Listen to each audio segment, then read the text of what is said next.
प्रेमी साथियों, सन 2012 के लिए एक प्रलय का संदेश हमारे मीडिया वालों ने प्रस्तुत किया था और उससे दुनिया त्रस्त थी, न जाने क्या होगा। लेकिन हमारे स्वामी जी ने कहा प्रलय जीवन का नहीं होगा, प्रलय मातृभूमि का नहीं होगा, प्रलय तो हमारे संस्कारों का होगा, प्रलय तो हमारी बुराइयों का होगा, प्रलय तो हमारे जीवन में जो अंधकार बैठा हुआ है उसका होगा। उसी की घोषणा करने के लिए आज हम इस जंतर मंतर पर सभी आप लोगों के साथ में आए हैं। प्रेमी साथियों, यह घोषणा दुनिया की वास्तव में सर्वोच्च उपलब्धि है। अब हम ये कहना चाहेंगे कि भ्रष्टाचार, उग्रवाद के लिए हमारे संत महापुरुष, हमारे राजनेता, हमारे नई संस्थाएं भ्रष्टाचार विरोधी अपना अभियान चला रहे हैं। हमारे बाबा रामदेव जी कहते हैं कि भ्रष्टाचारियों ने काला धन हमारे देश से ले जाकर के विदेशों में जमा कर दिया है।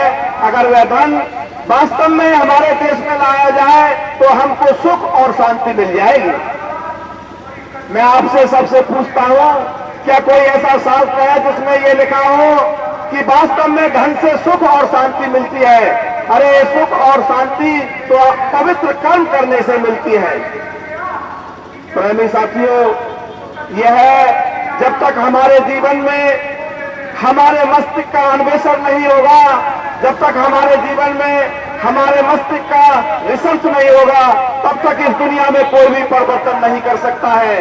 हमारे स्वामी रामदेव बाबा जी योग के द्वारा मनुष्य को अपनी बीमारियों से मुक्ति दिलाने का प्राणायाम सिखाते हैं और अपनी नई औषधियों का आविष्कार करते हैं। इससे हम ये तो कह सकते हैं कि वो ये मानते हैं, स्वामी जी मानते हैं कि वास्तव में मनुष्य को बीमारी होती है, लेकिन हमारी रिसर्च बुक ये कहती है कि वास्तव में मनुष्य बीमारी ही नहीं होता है, क्योंकि कोई तत्व है जिसके कारण से मनुष्य किसी मौसम की दुर्घटना के कारण उससे ये मनुष्य बीमार होता है। अन्यथा आप देखिए, मनुष्य को छोड़ करके क्या 3,84,000 योनियों में कोई प्राणी बीमार होता है?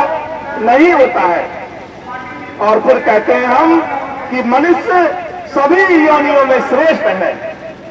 क्या श्रेष्ठता का गुण यही है कि मनुष्य आत्महत्या करके मरता है, मनुष्य अर्थ घोटाला करता है, मनुष्य अपने आप को अंतहीन कर देता है? क्या यही श्रेष्ठता का गुण है?